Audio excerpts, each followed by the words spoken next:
A very good evening, aspirants. Welcome to daily newspaper analysis of Shankar IAS Academy. Displayed here are the list of news articles that we are going to discuss today.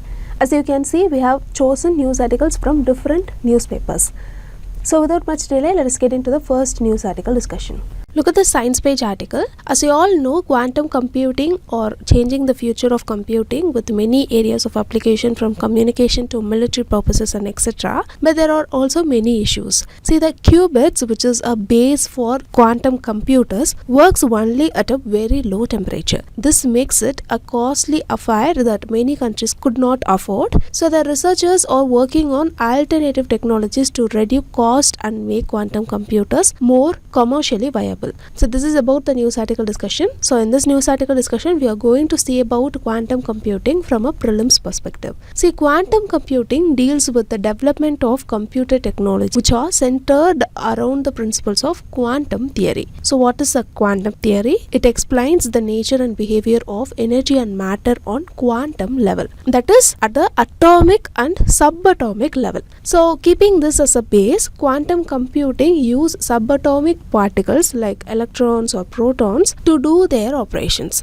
Moreover, quantum computing uses a combination of bits to perform specific computational tasks. These bits are called qubits. These help the quantum computers to function at a higher efficiency than the classical counterparts. Now let us see how qubits do this particular function. See, quantum computers gain much of its processing power through the ability for bits to be in multiple states at the same time. It means they can perform tasks using a combination of ones, zeros and both 1 and 0 simultaneously. Now let us see the technology behind the working of quantum computing. See, they use the concept of superposition entanglement to solve calculations and complex problems in a matter of seconds. Here we shall have a brief on these two terms. Firstly, with respect to superposition, see, subatomic particles like protons or electrons exhibit this strange property which is pivotal for quantum computing.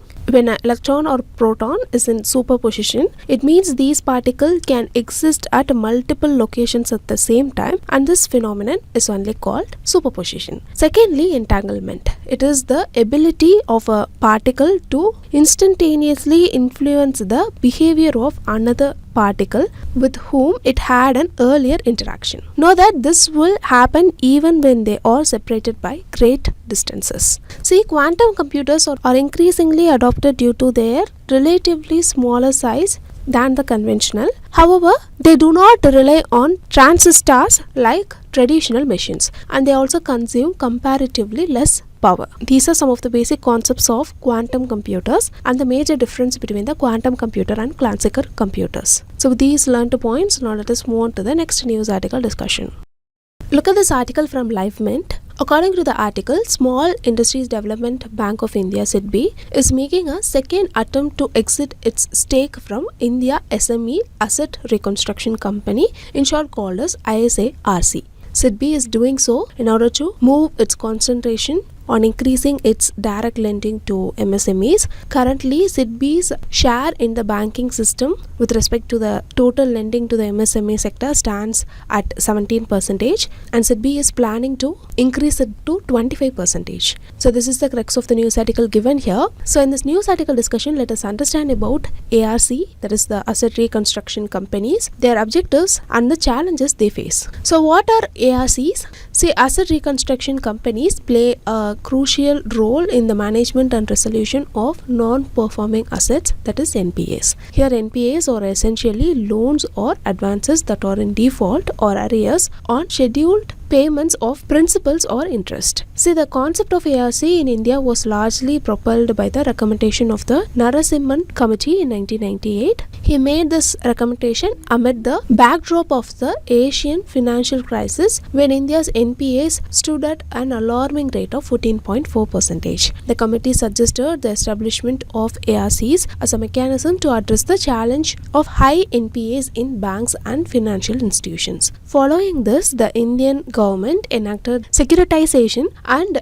reconstruction of financial asset and enforcement of security interest, in short called as SARFAESI Act in December 2002. This act provides a legal framework for the formation and operation of ARC in India. This allows them to function effectively in the financial ecosystem. Remember, ARC are registered and regulated by the Reserve Bank of India (RBI) under the SARFAESI Act 2002. They are primarily engaged in the business of asset reconstruction or securitization or both. The SARFAESI Act empowers ARC to take over secured debts of banks and financial institutions that are classified as NPAs. So as we saw in the news article, India SME Asset Reconstruction Company ISARC is an ARC supported by numerous public sector banks and undertakings focusing on the resolution of NPAs within the MSME sector. It currently manages asset worth of 400 to 500 crore with Sidbi holding a nearly 26% stake.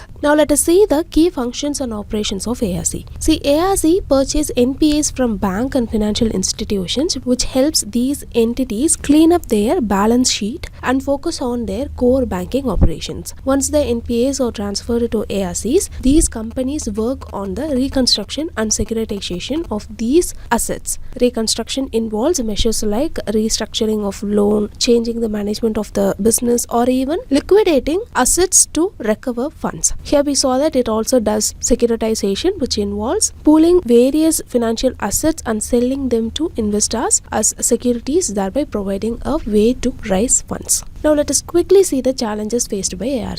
See, there exists a significant expectation mismatch between the selling bank and buying ARC regarding the valuation of NPAs. Banks aim to recover as much as possible from their NPAs to minimize losses, while ARCs look to acquire these assets at lower prices to ensure a viable turnaround or recovery margin. This disparity often leads to stalled negotiations and difficulties in concluding transactions. Secondly, ARC faces numerous operational challenges in the resolution process. This includes finding fresh capital, introducing efficient management, and incorporating technology to revive the distressed asset. Each of these aspects requires a nuanced understanding of the industry, access to capital, and operational expertise, which may not always be present within an ARC.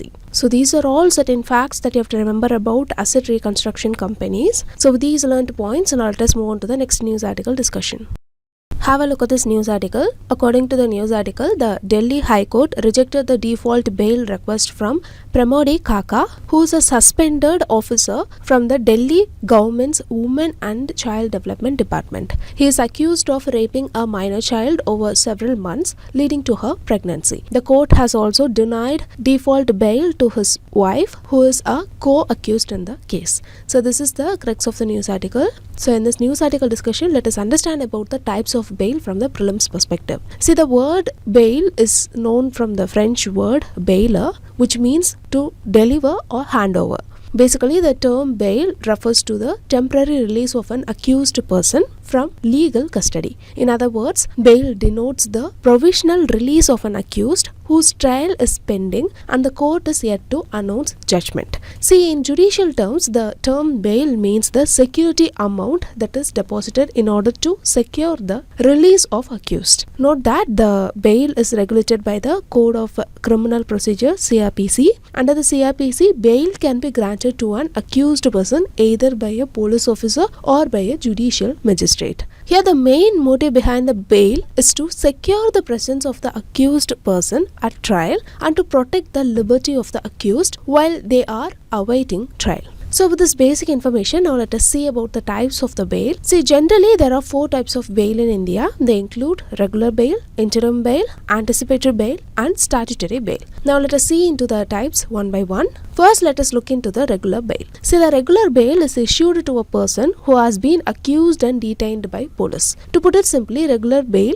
refers to the temporary release of an accused from police jail to ensure his attendance at the trial. Secondly, let us see about the interim bail. So the interim bail is issued for a short period. It is granted on an accused before the hearing for regular or anticipatory bail. Then comes the anticipatory bail. See, a person can seek anticipatory bail if such person suspects that he may be arrested for a non-bailable offence. This means that a person can seek anticipatory bail before he gets arrested by the police. So if an individual has been granted anticipatory bail by the court, he cannot be arrested by the police. And finally, let us see about statutory bail. See, statutory bail is also known as default bail. The statutory bail is given to an accused when the police or investigating agency fails to file its report within a certain time frame. Now let us quickly see the conditions for bail. See, under the Code of Criminal Procedure, offences have been classified as bailable and non-bailable offences. In the cases of bailable offences,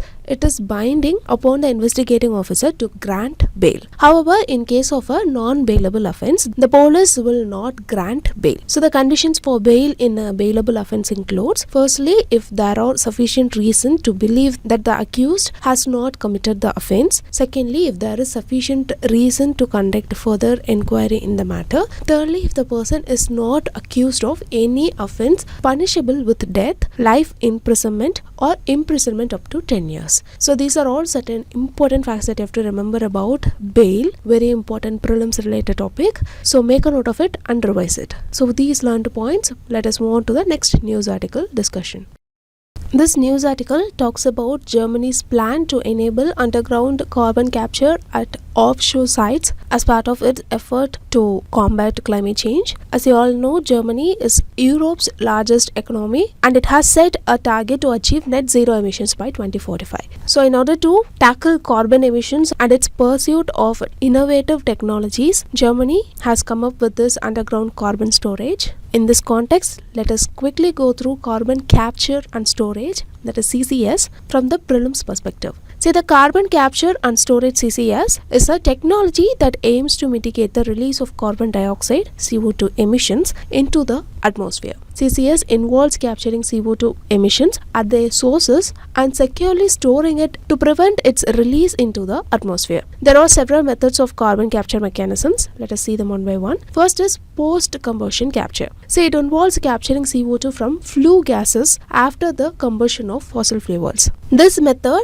uses solvents or other chemicals to absorb CO2, which can then be separated and stored. Secondly, pre-combustion capture. In this method, CO2 is captured before the combustion of fossil fuels. It involves gasification of the fuel and producing a synthesized gas, which is also called as syngas. From this syngas, CO2 is separated before combustion. Thirdly, oxy-fuel combustion. See, it involves burning fossil fuels in pure oxygen, resulting in a flue gas composed mainly of CO2 and water. CO2 can be separated and stored. Fourthly, direct air capture, DAC. This method captures CO2 directly from ambient air. It uses chemical sorbent or other technologies to selectively capture CO2. So these are the types of carbon capture methods. Once CO2 is captured, it needed to be stored, right? So there are 4 kinds of carbon storage mechanisms. First one is geological storage. CO2 is injected into geological formations like depleted oil and gas fields,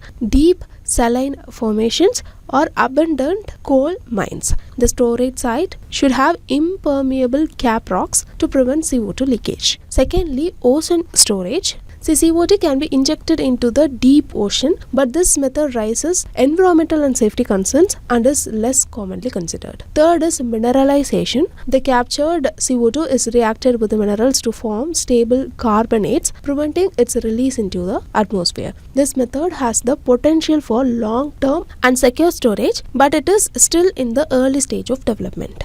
Fourthly, it can be stored biologically. See here, CO2 can be delivered directly to algae or bacteria that can decompose it. For example, Clostridium thermophilus is a CO2 metabolizing bacteria. This bacteria can be used to store CO2 and decompose them. Now, even though CCS is considered a crucial technology for achieving climate goals by reducing greenhouse gas emissions from industrial sources, its deployment faces economic, regulatory and public acceptance challenges. So ongoing research and development are focused on improving the efficiency and cost effectiveness of CCS technologies. So these are all certain facts that you have to remember about CCS. Very important preliminary topic, make note of it. So with these learned points, now let us move on to the next news article discussion. Look at this news article. So yesterday several farmers held tractor marches demanding that the agricultural sector should be taken out of the World Trade Organization WTO agreement. Since we have seen a lot of discussion relevant to this news article, let us take a diversion and learn about how biotechnology helps to sort out farmers' income through our mains answer writing discussion. See, this topic is a frequently repeating topic in the mains. So let me read out the question for you. What are the research and developmental achievements in applied biotechnology? How will these achievements help to improve the living standard of farmers? So this question can be asked in GS paper 3 under the syllabus awareness in the fields of IT, space, computer, robotics, nanotechnology, biotechnology and issues relating to IPR. Here in the introduction part, you can give a basic explanation about biotechnology and then you can split the main body of the answer into two parts. The first part, you can write about the achievements in the applied biotechnology and in the second part, you can write how these achievements can help the living standards of farmers. So this is how we are going to approach this particular question, because the question does not have any particular keyword. It is like what and how. That's why.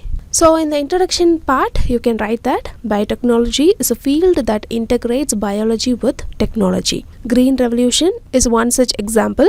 Before the Green Revolution, Indian agriculture was characterized by traditional farming practices where there was low yield and a high dependence on the monsoon rains. But the Green Revolution transformed this landscape through the introduction of high yield varieties, HYV seeds, chemical fertilizers and irrigation practices. This significantly improved the lives of farmers. So this way you can give a brief introduction about the biotechnology with an example. Now let's move on to the first part of the body of the answer. Here you have to write the significant achievements in the applied biotechnology. See, firstly, biotechnology has revolutionized agriculture through the development of genetically modified crops like BT crops and GM soybean.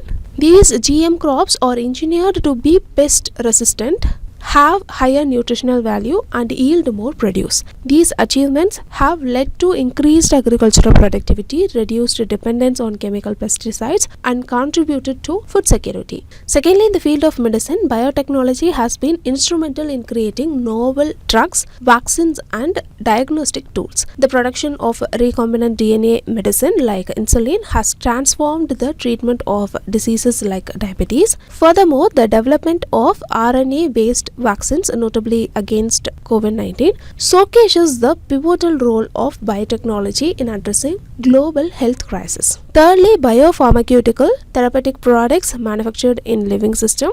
This has introduced advanced treatments for various ailments including cancer, autoimmune disease and genetic disorder. This has been made possible through recombinant DNA technology. This allows for the production of complex protein and antibodies necessary for these treatments. Similarly, applied biotechnology offers innovative solutions to environmental challenges. For example, bioremediation that uses microorganisms to detoxify polluted environments and biofuels using the waste materials. These approaches not only aid in cleaning contaminated sites but also promote the use of a renewable energy source, contributing to environmental sustainability. Next, you can talk about the industrial biotechnology. This branch of biotechnology has transformed traditional industrial processes by introducing biologically produced enzymes for use in manufacturing detergent, textile and paper. This has reduced the environmental impact of these industries. Biotechnology has also facilitated the development of bio-based materials like biodegradable plastic and biofuels.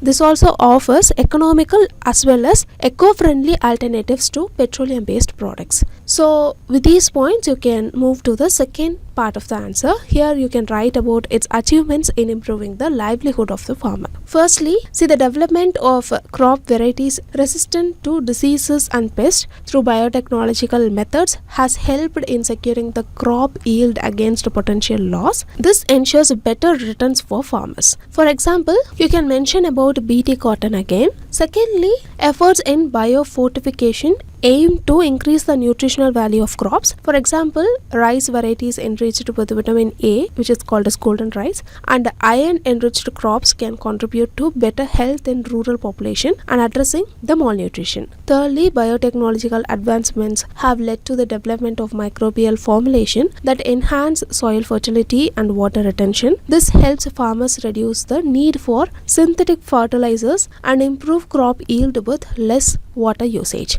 Then the use of biopesticides and biocontrol agents has provided farmers with environment-friendly alternatives to chemical pesticides. This has reduced health hazards and preserved beneficial organisms in the ecosystem. Then the biotechnology has facilitated the development of effective vaccines against various animal diseases. This has protected livestock health and ensured food safety for farmers reliant on animal husbandry. For example, you can write about India's indigenous vaccine for lumpy skin disease called Lumpy Provac. Finally, genetic improvements in livestock through biotechnology tools have resulted in better milk yield, greater growth rates and disease resistance. This directly benefited the livelihood of farmers engaged in animal husbandry. So you can write these points in the second part of the answer. Now coming to the conclusion part, here you can write that the research and developmental achievements in applied biotechnology hold significant promise for